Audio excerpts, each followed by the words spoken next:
인문학의 뿌리를 읽다. 김헌. 이화우 출판사. 봄이 오는 까닭. 왜 봄은 오는가? 꿈을 꺾고 시들어 죽어가던 영혼에 왜 무엇이 새로운 희망을 키워내는가? 여리디 어린 새순이 어떻게 갑옷처럼 단단한 나뭇가지에 살갗을 터뜨리며 솟아나는가? 풋풋한 새싹이 죽은 듯이 황폐했던 땅을 뚫고 싱싱한 발톱처럼 돋아나는가? 너무나 눈부셔서 잔혹하기 이를 데 없는 풍경이다. 4월은 가장 잔인한 달. 죽은 땅에서 라일락을 키워내고 추억과 욕망을 뒤섞으며 잠든 뿌리를 봄비로 깨우나니. T.S. 엘리엇, 황무지.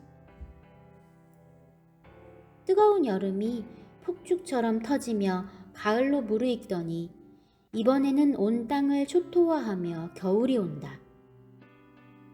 앙상한 가지만이 해골처럼 남는 동. 푸름이 허물어져 잿빛으로 나뒹구는 땅. 강철같이 단단한 바람에 모든 것이 얼어붙는 계절이다. 누가 이토록 절망하였기에 겨울이 오는가? 그리고 왜 봄은 다시 찾아오는가?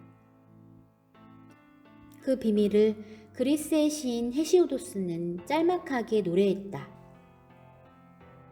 제우스는 많은 것을 키워내는 데메테르의 침대로 갔지.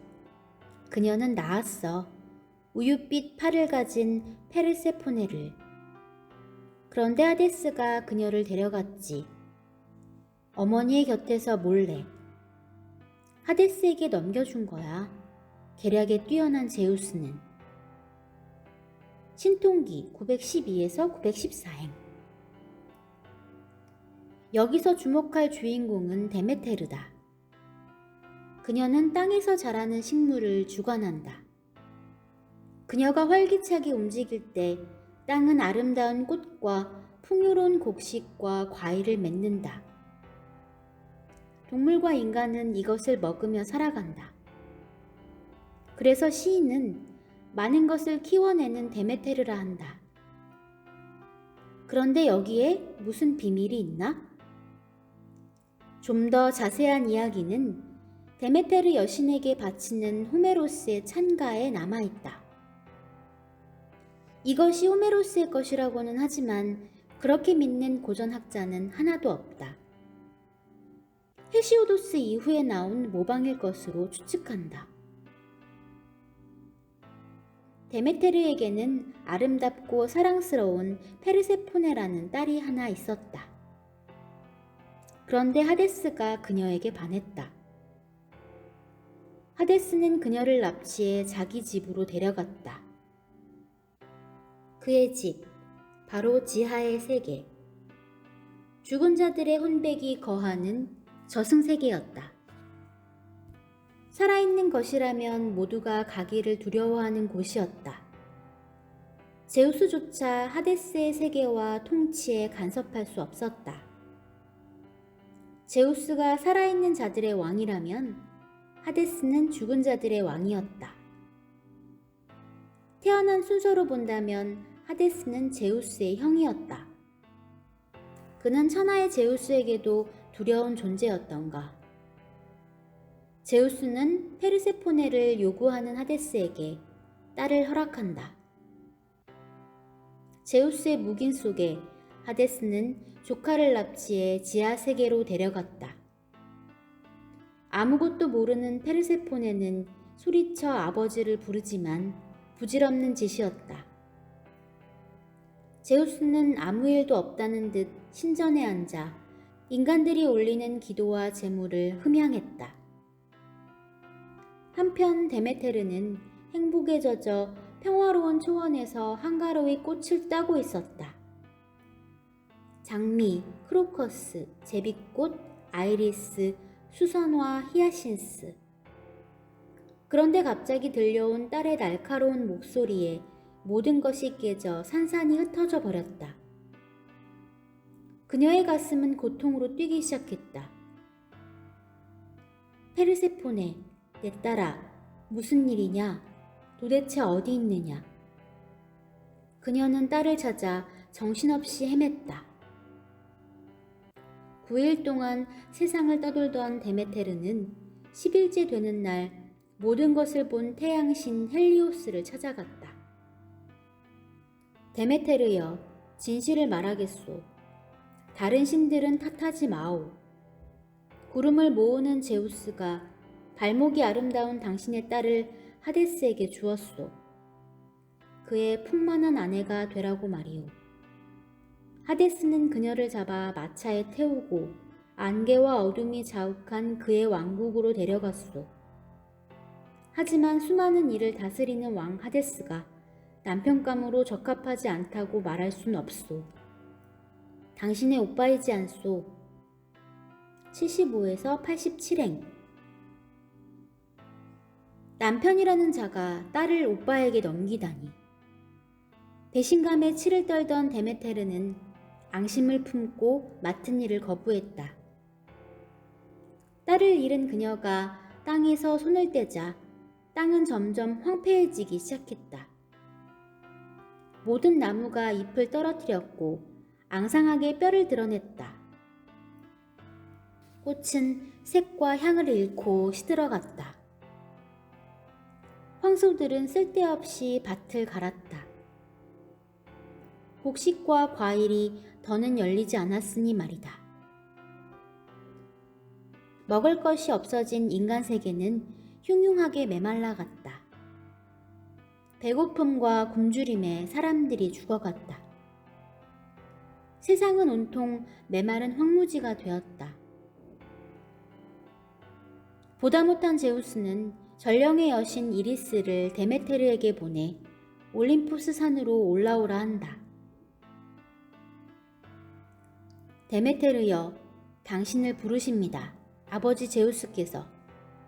영원히 존재하는 신들의 종족들에게로 이제 그만 돌아오시랍니다. 제우스의 명령을 따르십시오. 321에서 323행. 하지만 데메테르는 제우스의 명령을 무시했다. 그녀의 마음은 움직이지 않았다. 제우스는 여러 신을 보내 다시 설득을 시도했다. 하지만 데메테르는 모두 거절했다. 그녀의 분노는 오로지 페르세포네를 다시 볼 때 풀릴 수 있었다. 이 말을 들은 제우스는 또 다른 전령의 신 헤르메스를 하데스에게 보내 페르세포네를 당장 데메테르에게 돌려주라고 요구한다. 만약 고집을 부리고 그녀를 돌려주지 않으면 데메테르는 화를 풀지 않을 것이고 세상에는 싹이 돋지 않아 인간은 모두 죽고 말 것이다.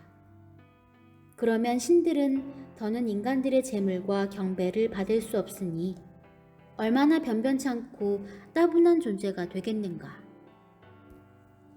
하데스는 제우스의 요구를 거역할 수가 없었다. 하지만 페르세포네를 잃을 수도 없었다. 그는 그녀에게 작은 석류씨 하나를 먹게 했다. 지하세계의 음식을 먹게 되면 반드시 다시 지하세계로 돌아와야만 하기 때문이다. 데메테르에게 페르세포네를 보여주기는 하되 다시금 자기 곁으로 돌아오게 만든 것이었다.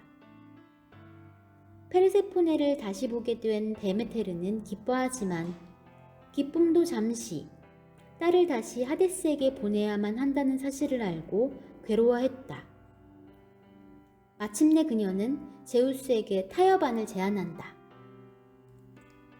땅을 돌보는 일을 수행할 테니 딸아이가 1년의 3분의 1은 하데스와 함께 있되 나머지 3분의 2는 자신과 함께 밝은 세상에서 지낼 수 있도록 해달라는 것이었다.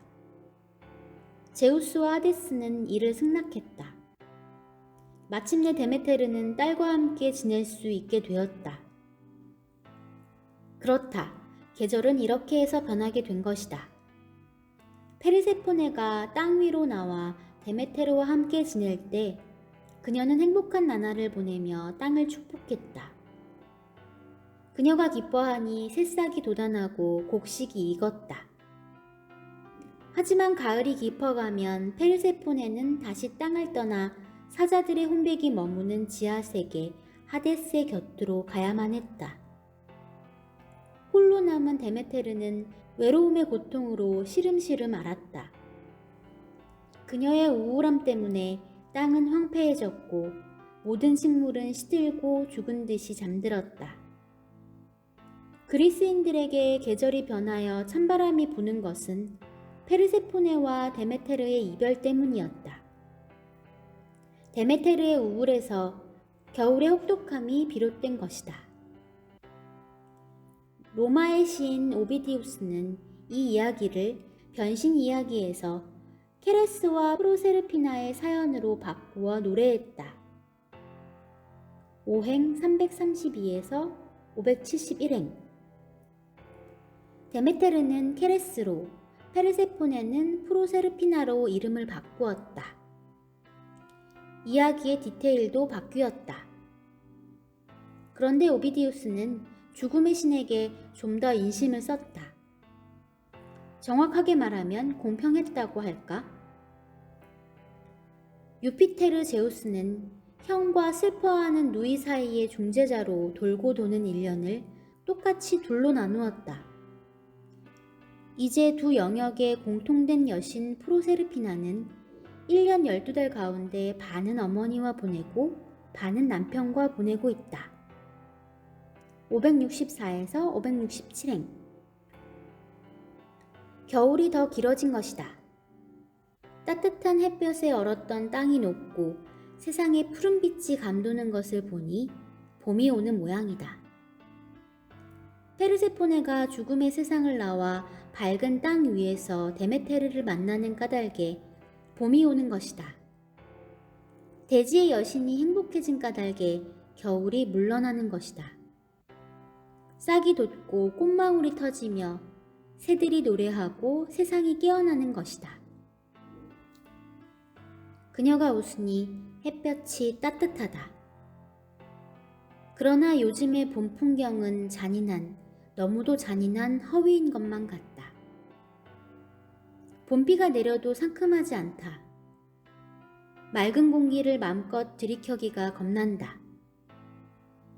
혹시 죽음의 신 하데스가 페르세포네를 땅 위로 홀로 보내지 않고 그녀의 뒤를 따라 나온 것은 아닌가? 하데스, 그의 음험하고 스산한 숨결이 느껴진다. 하데스, 그의 다른 이름은 바로 플루톤. 은빛의 창백한 그의 손길이 봄을 맞은 대지를 온통 죽음으로 뒤덮을 것만 같은 불길함은 웬일인가? 원자번호 94번. 1940년 버클리 캘리포니아 대학의 에드윈 맥밀런은 죽음을 부르는 이 치명적인 물질을 처음 합성한 후 죽음의 세계를 지배하는 플루톤의 이름을 따서 플루토늄이라 불렀다. 인간들은 하데스의 위험한 힘을 자신들의 무기로 만들어 세상을 몇 번이고 망가뜨릴 수 있도록 곳곳에 설치해두고 죽음의 축제를 기다리고 있는 것만 같다. 다 죽는다는 것을 알면서도 누구도 멈추지 않는 핵무기 개발의 치킨 게임은 참으로 통탄할 일이다.